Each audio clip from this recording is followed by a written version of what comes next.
अगर हमें उस समय विकल्प आएगा तो आपको मिलेगा, अन्यथा हम अपनी आत्मा के आनंद में लीन हैं। और क्या कहा कि देखो स्वाध्याय का फल ध्यान है, ध्यान में ही साक्षात सुख का वेदन होता है, कर्मों की निर्जरा होती है।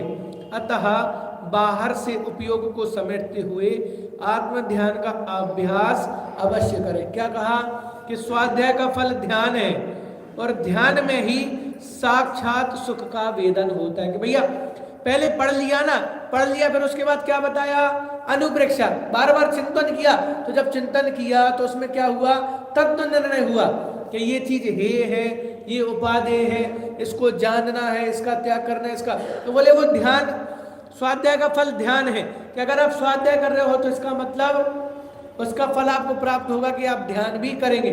और वीर सागर जी को सुन रहा था तो उन्होंने बताया कि स्वाध्याय करने से निर्जरा होती है।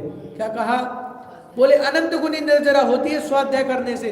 कब होती है कि बोले हम स्वाध्याय कर रहे हैं और अगर उसका अर्थ हमें सही रूप से प्रतिभाषित हो रहा है, उसकी भाव भाषना हो रही है, तो अनंत गुणी निर्जरा होगी। लेकिन बोले घबराओ मत, अगर स्वाध्याय कर रहे हो और कोई चीज समझ में नहीं आ रही लेकिन आप विनय पूर्वक पढ़ रहे हो, सुन रहे हो, है ना, रुचि पूर्वक पढ़ रहे हो, तब भी असंख्यात गुणी तो निर्जरा होगी। बोले और देखो, निर्जरा होगी वो तो होगी, लेकिन उसके बाद उसके अलावा कर्मों का बंध भी नहीं होगा। क्योंकि जब हम स्वाध्याय करते हैं तो बोले हमें झूठ बोलने का परिणाम नहीं आता, जब हम स्वाध्याय करते हैं तो कुशील सेवन का परिणाम नहीं आता। तो बोले स्वाध्याय से निर्जरा भी होती है, पाप का बंध नहीं होता जब हम स्वाध्याय करेंगे।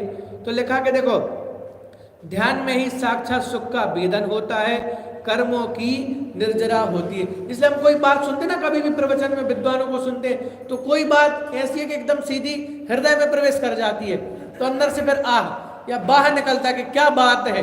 जब वो अंदर में प्रवेश हुई ना, तो इसमें भी क्या लिखा कि ध्यान में ही साक्षात सुख का वेदन होता है और कर्मों की निर्जरा होती है।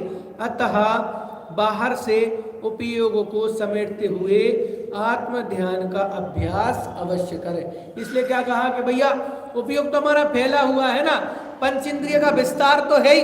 तो पंचेंद्रिय का विस्तार कहाँ है कि पूरे संसार में ये पंचेंद्रियों का विस्तार ही है। तो जितनी नई नई चीजें बन रही हैं या जितना संसार बढ़ रहा है, ये क्या है, ये पंचेंद्रियों का विस्तार है। हमें लगता है कि पंचेंद्रिय कहाँ है, पंचेंद्रिय कि मात्र शरीर में नहीं है, पूरे संसार में पंचेंद्रियों का विस्तार है। तो क्या कहा, इसलिए क्योंकि ये सारे पंचेंद्रिय के विषय ही तो हैं। कोई ठंडा गरम, ये बिल्डिंगें बन रही हैं, गांव नगर आदि बन रहे हैं, घर आदि बन रहे हैं, फैक्ट्रियां लग रही हैं, नए नए उत्पादन हो रहे हैं, सब ये क्या है, ये सब कुछ पंचेंद्रियों का विस्तार है। तो अगर हम सोचें भैया हमारी तो पंचेंद्रिय सिर्फ शरीर में ही है, तो इतना विस्तार नहीं है। इसलिए भजन आता ना मुनिराजों में, क्या क्या भजन है वो, पंच इंद्रिय का विस्तार नहीं जिसमें वह देही परिग्रह है। तो भाई मुनिराज है लेकिन उनकी देह में पंच इंद्रियों का विस्तार नहीं है। मतलब कि इंद्रियां तो हैं लेकिन उनका उपयोग इंद्रियों में और इंद्रियों के विषय में नहीं है। तो वही प्रेरणा यहाँ भी दी, क्या दी, अतः बाहर से उपयोग को समेटते हुए आत्म ध्यान का अभ्यास करें। तो भैया जितना बने क्या करें, हम संबंधों को धीरे धीरे कम करते जाएं। उससे क्या होगा कि आपका जो उपयोग है, भाई मान लो मुंबई में रिश्तेदारी है, तो आपका उपयोग कहाँ तक पहुंच गया, विस्तार कि पूरे मुंबई तक चला गया ना। अहमदाबाद में मान लो देश के उत्तर से लेकर दक्षिण कोने तक, आप उत्तर में बैठे हो और दक्षिण में कोई आपका रिश्तेदार है, तो वो आपका विस्तार कहाँ तक चला गया, तो आपका उपयोग भी कहाँ चला गया, पूरा बट गया ना।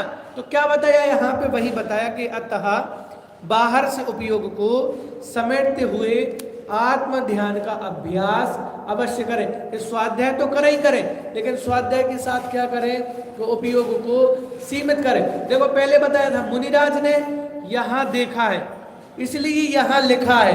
अब हमें क्या करना है कि यहाँ लिखा है, अब क्या करना है, यहाँ देखना है। तो जब हम ऐसा करेंगे कि यहाँ लिखा हुआ यहाँ देखेंगे, तो वास्तव में वही स्वाध्याय है। तो ये चर्चा भी हमने करी, शेष चर्चा हम आगे करेंगे। ओम नमः।